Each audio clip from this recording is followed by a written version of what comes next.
तस्वीर दिखा देते हैं। दो तस्वीर आपके लिए देखना जरूरी है। पहले कर्म किया, धर्म के साथ कर्म कैसे चलता है ये आप तस्वीर में देख पा रहे हैं। पहले वो फैसले लिए गए जो उत्तर प्रदेश की तस्वीर बदलेंगे। पूर्वांचल का ये पूरा इलाका यहाँ पर अलग तरह से विकसित होगा, रोजगार के अवसर पैदा होंगे, विकास पर फोकस रहेगा, वो फैसले आज लिए गए हैं। और दूसरी तस्वीर देखिए, स्नान कर धर्म भी निभाया है। योगी आदित्यनाथ योगी हैं और ऐसे में पूरी कैबिनेट उन्हीं के रंग में रंगी नजर आई और सभी ने स्नान ध्यान किया है। ये तस्वीर अपने आप में बता रही है कि कर्म और धर्म साथ साथ चलते हैं और जब साथ साथ चलते हैं तो विकास की नई रूपरेखा तैयार होती है और इसी की कोशिश है योगी आदित्यनाथ सरकार की। जरा ये तस्वीर भी देख लीजिए। कैबिनेट की बैठक हुई और इस कैबिनेट बैठक में तमाम जो 54 मंत्री हैं वो शामिल हुए। कैबिनेट मीटिंग करके यहीं से ये फैसला लिया गया है कि धार्मिक क्षेत्र बनाया जाएगा और सिर्फ ये फैसला नहीं बल्कि और कई फैसले लिए गए। उत्तर प्रदेश के लिए 22 जनवरी का दिन अब अहम हो चला है। राम मंदिर प्राण प्रतिष्ठा के बाद आज की भी तस्वीर बेहद खास थी। आज का दिन क्यों अहम था, चलिए सबसे पहले आपको बता रहे हैं। महाकुंभ क्षेत्र में योगी कैबिनेट की बैठक हुई, हमने आपको तस्वीर दिखाई, ऐसी ही बैठक चल रही थी और सीएम योगी की अध्यक्षता में यह बैठक हुई है। योगी कैबिनेट के 54 मंत्री यहां मौजूद रहे, उनकी मौजूदगी रही और प्रदेश के हित में कई अहम फैसले, कई निर्णायक फैसले लिए गए हैं। विकास के प्रस्तावों पर प्रयागराज से, संगम नगरी से मोहर लगी है। स्वास्थ्य के क्षेत्र में बड़ा फैसला लिया गया है। इसके अलावा प्रयागराज के विकास पर भी बड़े निर्णय लिए गए हैं। 2 एक्सप्रेसवेज जोड़कर विकास को और रफ्तार दी जाएगी, तेजी लाई जाएगी। यूपी की सुरक्षा पर भी मंथन किया गया है। तो हर फैसला प्रयागराज की धरती से लिया गया है। लेकिन क्या क्या फैसले लिए गए अब आपके लिए यह भी जानना जरूरी है। सिर्फ 2 एक्सप्रेसवेज की सौगात नहीं है बल्कि और भी कई सौगातें हैं जो वहीं संगम नगरी से योगी कैबिनेट ने दी है। चलिए जानकारी आपके सामने रख रहे हैं, आपको बता रहे हैं। वाराणसी, प्रयागराज समेत 7 जिलों को धार्मिक क्षेत्र के तौर पर मंजूरी दे दी गई है। नए एरोस्पेस डिफेंस पॉलिसी बनाई जाएगी और इसके अलावा प्रयागराज चित्रकूट को मिलाकर डेवलपमेंट रीजन पूरा बनाया जाएगा। गंगा एक्सप्रेसवे का एक्सटेंशन किया जाएगा जिससे हाईवेज पहुंचे, विकास की रफ्तार तेज हो। हाथरस, कासगंज, बागपत में मेडिकल कॉलेजेस बनेंगे, नए मेडिकल कॉलेजेस बनेंगे। प्रयागराज, वाराणसी और आगरा नगर निगम पर भी फैसला हुआ है। तीनों नगर निगम के लिए बॉन्ड जारी किए जाएंगे, ये जानकारी मिल रही है। तो ये अहम प्रस्ताव हैं। 62 ITI नवाचार आविष्कार प्रशिक्षण केंद्र बनाए जाएंगे। उत्तर प्रदेश की तस्वीर बदलने के लिए यहां पूरी तरह से प्रयासरत है योगी आदित्यनाथ। और कैबिनेट मीटिंग में जो फैसले लिए गए हैं वो कैसे तस्वीर बदलेंगे, खुद सुनिए योगी आदित्यनाथ ने उस समय क्या कहा। एरोस्पेस और डिफेंस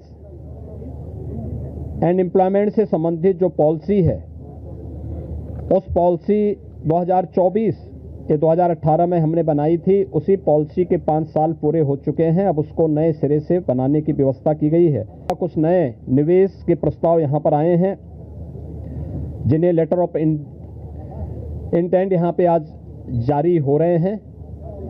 इनमें एक मिर्जापुर का है, 10,000 करोड़ रुपए से अधिक का निवेश का है। एक मुरादाबाद का है जो KGMU का सैटेलाइट सेंटर था उसे मेडिकल कॉलेज के रूप में स्थापित करने और मेडिकल कॉलेज में नेक्स्ट सेशन में उसको संचालित करने का निर्णय लिया गया है।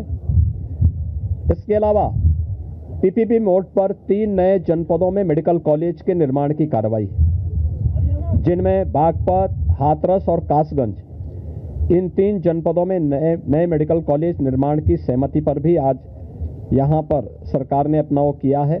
लखनऊ और उसके आसपास के जनपदों को मिलाकर के एक डेवलपमेंट का प्लान बनाया है।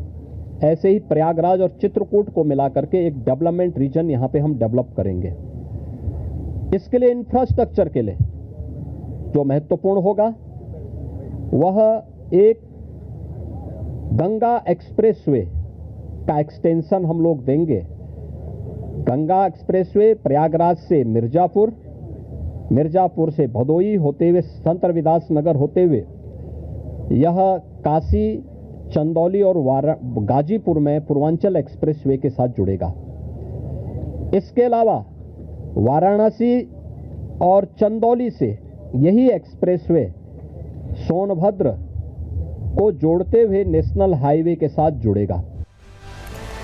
तो पहले कर्म कैसे किया ये तो हमने आपको बता दिया, और देखिए धर्म का अनुपालन भी किया गया है। ये देखिए योगी आदित्यनाथ पूरी कैबिनेट के साथ गंगा स्नान कर रहे हैं।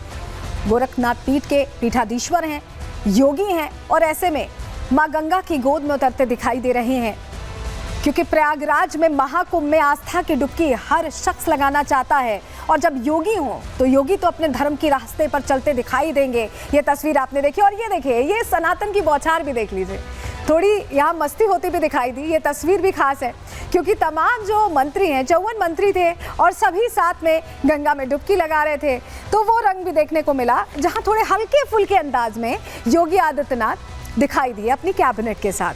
हालांकि ऐसा बहुत कम होता है कि इस तरह के मूड में योगी आदित्यनाथ दिखाई दे, लेकिन तस्वीर अपने आप में खास थी। और ये तस्वीर देखिए, पूजा करने के बाद, स्नान ध्यान करने के बाद उन्होंने सोचा कि माँ गंगा की गोद में कुछ देर बैठ जाएं। संगम माँ की गोद में कुछ देर बैठे तो पूरी कैबिनेट उनके साथ यहाँ पर बैठती दिखाई दी, और उसके बाद फोटोज भी सबने क्लिक कराई। तो ये अपने आप में बेहद खास और थोड़ी अलग तस्वीर योगी आदित्यनाथ की। गंगा की गोद में योगी आदित्यनाथ बैठे कैसे दिखाई दे रहे हैं ये तस्वीर में आपने देखा। लेकिन ऐसा नहीं है कि ये पहली बार हुआ। 2019 में भी प्रयागराज में जब अर्धकुंभ हुआ था तो मंत्रिमंडल के साथ संगम स्नान किया था योगी आदित्यनाथ ने, और अब 2025 में प्रयागराज महाकुंभ में 54 मंत्रियों के साथ फिर से महाकुंभ में स्नान किया है। तो ये ऐसी तस्वीर पहली नहीं है, ये पहले भी आ चुकी है अर्धकुंभ के दौरान भी, और अब तो महाकुंभ है 144 साल में आया है, तो इस दिन को और खास बना रहे हैं, इस पूरे वक्त को और खास बना रहे हैं। जरा ये तस्वीर भी देखिए, वैदिक मंत्रों का जाप यहाँ किया गया, और वैदिक मंत्रों के जाप के साथ योगी कैबिनेट ने पूजा अर्चना की। संगम तट पर ये साधना की तस्वीरें आपको दिखा रहे हैं।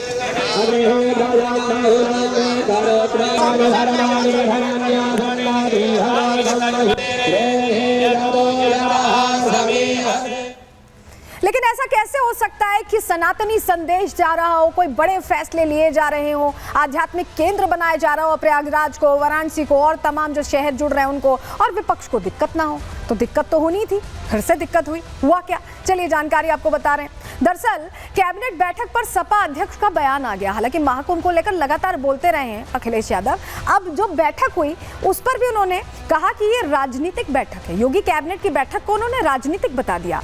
महाकुंभ राजनीति की जगह नहीं है, ये अखिलेश यादव कह रहे हैं।